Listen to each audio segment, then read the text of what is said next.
Now, Rachel, one issue you've been following closely over the past week, reaction to a letter a senior British parliamentarian called Diane Abbott wrote to a newspaper, The Observer, in which she argued that prejudice targeted Jews, Irish and traveller people.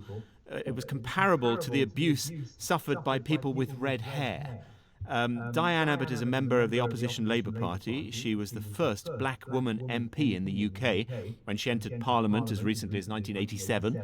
And she's apologised for writing this letter, but she's also been suspended by the Labour Party because of it.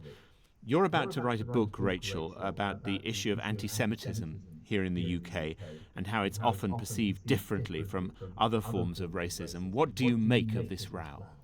Well, it's a row that, I mean, it's important to say that she has apologised, and also that Diane Abbott herself is, as the first black woman MP, ongoingly experiences the worst abuse on racist terms, the worst abuse than any other MP in Parliament.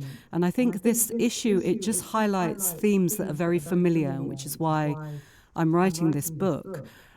Which is that there is a generalized lack of awareness about not just anti-Semitism, but the idea that, if race is a construct, then people are racialized at different points and for different reasons, but usually as a precursor to prejudice.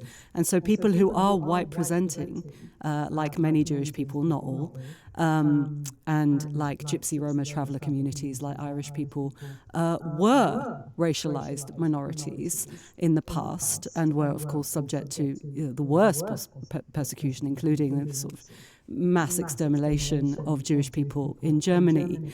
But at different points in history are absorbed into whiteness. So that's one theme. But the other theme is, the issue that Diane Abbott was raising around different racisms manifest in different ways. And when you throw in... And that is an issue.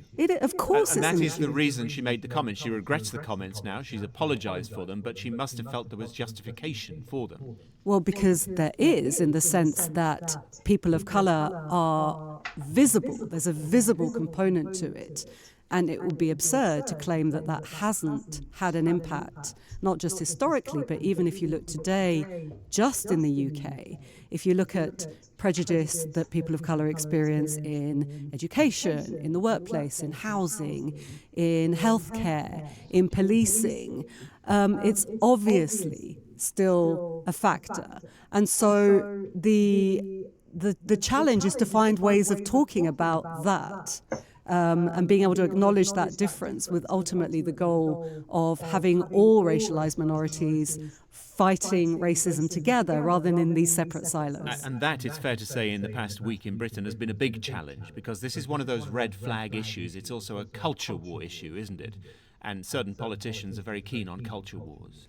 Absolutely, and this is where you get anti-Semitism being used. The reason why so often these things collapse, and so often collapse progressives, whether it's in the UK or the US, is that there's a lack of awareness around some of the ways anti-Semitism shows up. But there's also a lot of bad faith weaponization of anti-Semitism, particularly in the context of defenders of status quo Israel.